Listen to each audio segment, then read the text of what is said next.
Good morning everyone मु कान्हा आज गुरुत्वपूर्ण खबर गुड़िक आपको जनइबी। न्यूज गुड़िक भल लगे निश्चित भाव गोटे लाइक करी चैनल को सब्सक्राइब करने। चलतु आज गुरुत्वपूर्ण खबर गुड़िक नजर पकाइबा। तेबे 2 दिन पूर्व ओडिशा छुईची दक्षिण पश्चिम मौसुमी वायु यार प्रभाव में मालकानगिरी ठारे प्रबल वर्षा होइथिबार रेकर्ड करा जाई अछि। गत 24 घंटा मध्य मालकानगिरी रे सर्वाधिक वर्षा रेकर्ड करा जाइछि।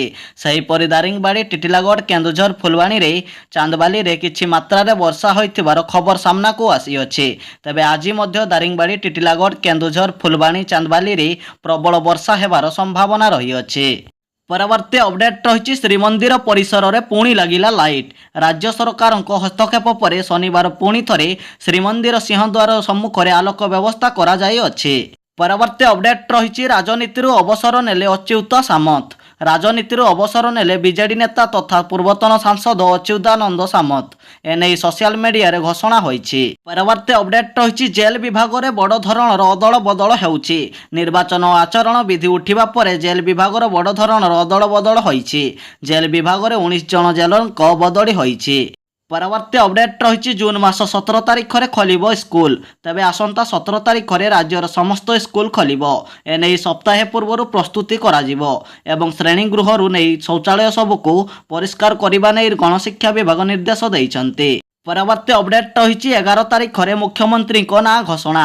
12 तारिख में शपथ ग्रहण करेंगे मोदी।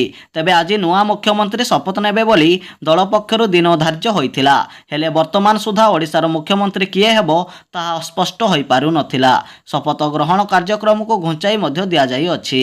10 तारिख बदल में जून मास 12 तारिख में राज्य में मुख्यमंत्री शपथ नेबे बोली दलीय मुखपात्र जतिन महांती सूचना दैछन्ति।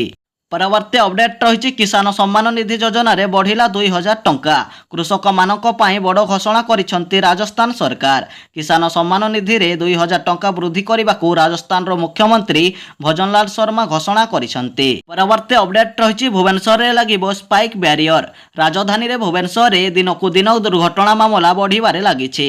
एणिकी राजधानी रे उचित शास्ति देव ट्राफिक पुलिस। राजधानी रो राजरास्ता रे विभिन्न ट्राफिक छकरे स्पाइक बैरियर लगाइबा पई योजना आरंभ होईछि।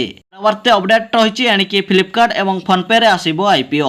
देशर आईपीओ मार्केट दिनकु दिन वृद्धि पाइबारे लागिछि। प्रति सप्ताह रे कौनसी ना कौनसी कंपनी स्टॉक मार्केट रे एहार आईपीओ लॉन्च करुछि। वर्तमान ई कॉमर्स सेक्टर विशिष्ट कंपनी फ्लिपकार्ट एवं फोनपे कंपनी आईपीओ लॉन्च करबा प्रस्तुति रे अछंती। परवर्ती अपडेट रही कमिला सिमेंटर दर। भारतीय बजार में सिमेंटर मूल्य ह्रास पाइबारे लागिछि।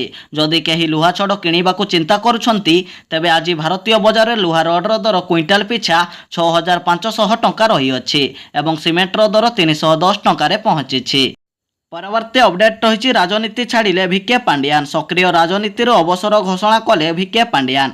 एक वीडियो वार्ता जरिया घोषणा कले पांड्यान राजनीति छाड़िबा सह दलीय कर्मी निकट में क्षमा प्रार्थना मागिथिबार खबर मिली अछि। न्यूज गुड़िक भल लगे निश्चित भाव गोटे लाइक करी चैनल को सब्सक्राइब करदेवे।